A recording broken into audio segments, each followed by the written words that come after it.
Okay, now there's something Peterson said that as I was mulling it over, I was like, wait a second. This is why I'm kind of glad that the internet hasn't worked, because there's been some topics I've been thinking about.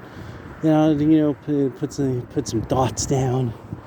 Then I'm like, it's not very good. It's not very good. It's not very complete. Don't quite know what I'm dissatisfied with.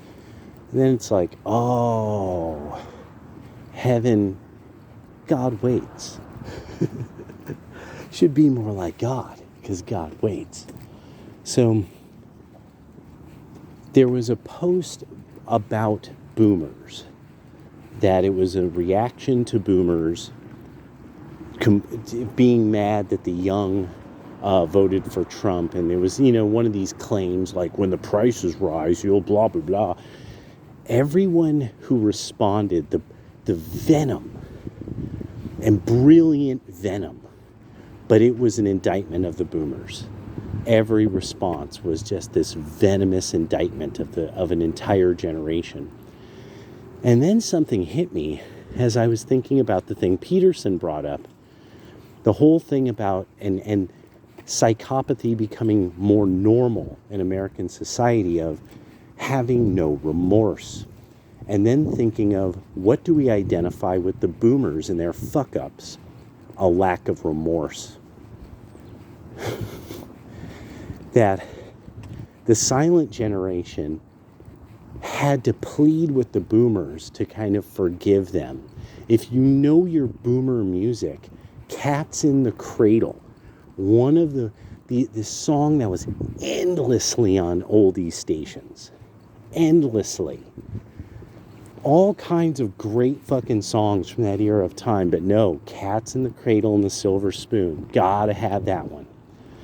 Because of all of these people from the greatest and silent generation who worked their dicks off, sent these boomers to college, and then the boomers decided that they wanted to be into sex, drugs, rock and roll, or, pursue their dreams, or train in the arts or something like that, and so the thing that I started to think about was, no, I've had a number of situations that, when discussing like how the boomers have made it and how everybody else is kind of having to like work their dicks off just to tread water for almost my entire adult life. And then other things that were like just between like a parent and a child, like where the parent really expresses like this kind of this sentiment, like, I remember water under the bridge is what this one person once said. I was sitting there and I'm like, what a bitch. You fucked up your daughter's life.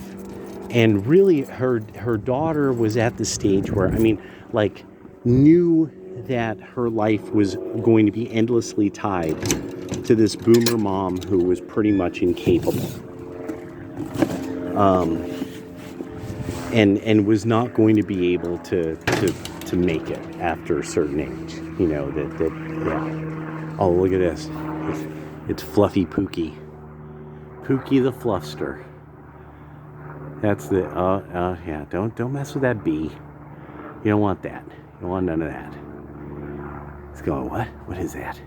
Can I eat it? Yeah.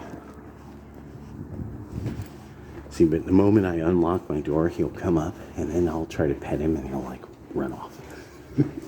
Doesn't want none of that. Just wants to know what's in my room. There's snacks. So anyway, this just started. I'm going to be thinking about this one. Now, this is one I'm going to roll around. But the never being wrong from sign language and the lack of remorse. Those are both, see, there goes Pookster. There goes the Pook. The Pook. We don't even know whose cat that is. She just hangs out. Oh my gosh, she sees her. I think she sees her reflection, is trying to figure it out. Anyway, yeah, just something I'm rolling around because, I kind of think I should wait a bit, see what you guys have to say. Because this is one of these where I'm like, no, I think I need need somebody to give me some inspiration. Oh yeah, and boy, Cantion's Essays on Economic Theory. Freaking dope. What a boss book. Yeah. Okay, well, it doesn't matter. I'll talk to you guys later. Whew. Whew. All right, it's hot as hell in here. I left the heat on. It's fucked up. There we go. All right, talk to you guys later.